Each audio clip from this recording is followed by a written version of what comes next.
नमस्कार। आज हम बात कर रहे हैं हरियाणा की।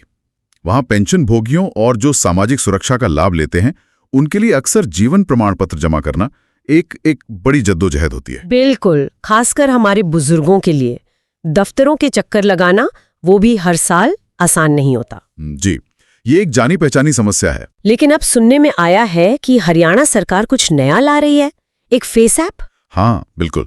तो ये है क्या असल में, और इससे कैसे मदद मिलेगी? आज हम इसी पर थोड़ी गहराई से बात करेंगे, जो भी जानकारी हमारे पास है उसके आधार पर जी, समझने की कोशिश करते हैं कि ये ऐप क्या चीज है, सरकार इसे ला क्यों रही है, कौन लोग हैं जिन्हें इससे फायदा होगा, और हाँ, ये काम कैसे करेगा।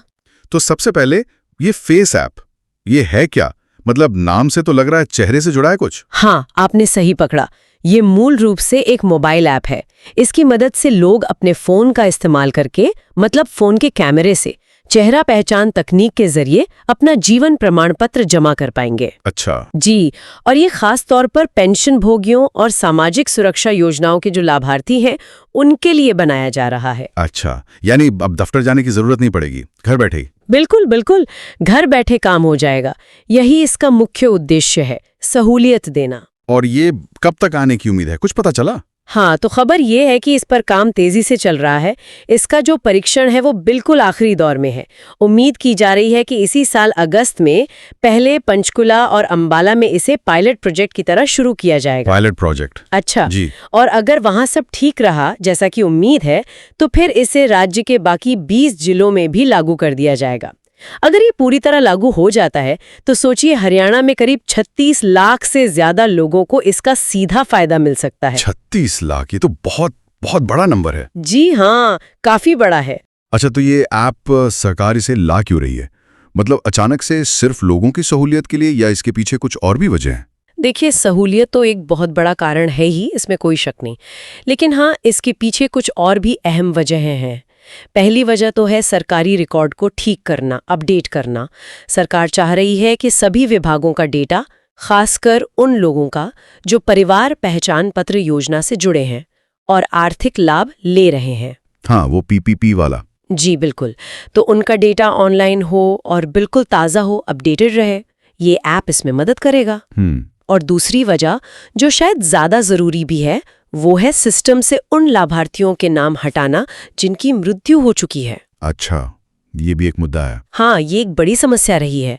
कई बार ऐसा होता है कि किसी की मृत्यु हो गई, लेकिन उनका नाम रिकॉर्ड में चलता रहता है, और कभी-कभी उनके परिवार वाले गलत तरीके से वो लाभ लेते रहते हैं। ओह। तो फेस ऐप से क्या होगा कि नियमित तौर पर सत्यापन होता रहेगा, चेहरा पहचान कर।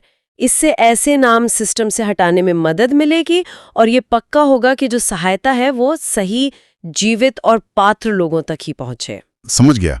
हाँ, ये तो पारदर्शिता के लिए बहुत जरूरी कदम लगता है। रिकॉर्ड सही होना चाहिए। और आपने कहा था एक और वजह भी है? जी, तीसरी वजह सीधे सीधे लाभार्थियों को राहत देने से जुड़ी है। जैसा आपने बिल्कुल शुरू में कहा था, बुजुर्गों को, या जो चल फिर नहीं सकते, या जो बीमार हैं, उन्हें जीवन प्रमाण पत्र के लिए तहसीलों और दफ्तरों के चक्कर काटने पड़ते हैं। हाँ, बिल्कुल। तो इस ऐप के आने के बाद उन्हें ये सब नहीं करना पड़ेगा। वो साल में 2 बार जब भी जरूरत हो, घर बैठे अपने मोबाइल फोन से ही ये काम कर लेंगे।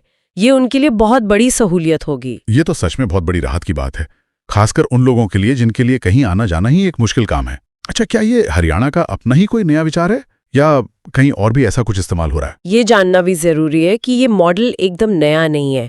असल में ये राजस्थान और तमिलनाडु में जो इसी तरह के डिजिटल प्रयास चल रहे हैं और सफल रहे हैं, उनसे प्रेरित है। हमें जो जानकारी मिली है उसके मुताबिक हरियाणा की एक टीम ने इसी साल फरवरी में राजस्थान का दौरा भी किया था। अच्छा, उन्होंने जाके देखा भी? जी हाँ, वहाँ ये ऐप काफी प्रभावी साबित हुआ है। लोगों का समय बच रहा है, प्रक्रिया आसान हुई है, और सिस्टम भी बेहतर हुआ है। तो लगता है हरियाणा सरकार वही सफलता यहाँ दोहराना चाह रही है। मतलब ये एक परखा हुआ मॉडल है, ये अच्छी बात है। आपने कहा था 36 लाख से ज्यादा लोग।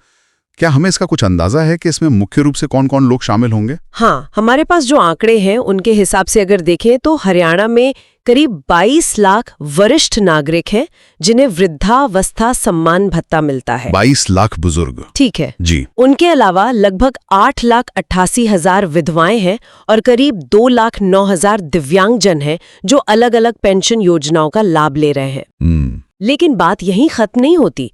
इस योजना में बौनेपन से ग्रस्त व्यक्ति, ट्रांसजेंडर समुदाय के सदस्य, निराश्रित बच्चे और यहाँ तक कि दुर्लभ बीमारियों से पीड़ित मरीज भी शामिल हैं। तो इसका दायरा काफी बड़ा है। वाकई ये तो काफी बड़ा दायरा है। मतलब सिर्फ बुजुर्ग ही नहीं, समाज के और भी कई जरूरतमंद तबकों को इसमें शामिल किया गया है। लेकिन यहाँ एक सवाल उठता है मेरे मन में, वो ये कि हर किसी के पास तो स्मार्टफोन नहीं होता है ना, खासकर शायद ग्रामीण इलाकों में या जो बहुत बुजुर्ग हैं उनके पास।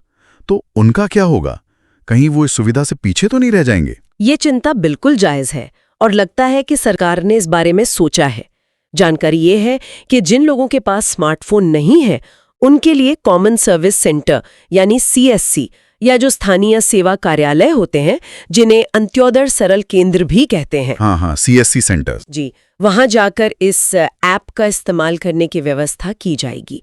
अधिकारियों का कहना है कि इन सेंटरों को प्राथमिकता के आधार पर ऐसे लोगों की मदद करने के लिए कहा जाएगा। कोशिश यही रहेगी कि तकनीक की कमी की वजह से कोई भी इस जरूरी सत्यापन से वंचित न रह जाए। चलिए, ये सुनकर तसल्ली हुई कि इसका भी ध्यान रखा गया है, एक वैकल्पिक व्यवस्था है। तो कुल मिलाकर देखें तो ये ऐप सुविधा, सटीकता और सरकारी काम में थोड़ी और कुशलता लाने की कोशिश लगती है। हाँ, बिल्कुल। इसे डिजिटल गवर्नेंस और सामाजिक कल्याण को आधुनिक बनाने की दिशा में एक कदम कह सकते हैं। अगर ये ठीक से लागू हो गया तो इससे न सिर्फ लाभार्थियों को आसानी होगी बल्कि पूरा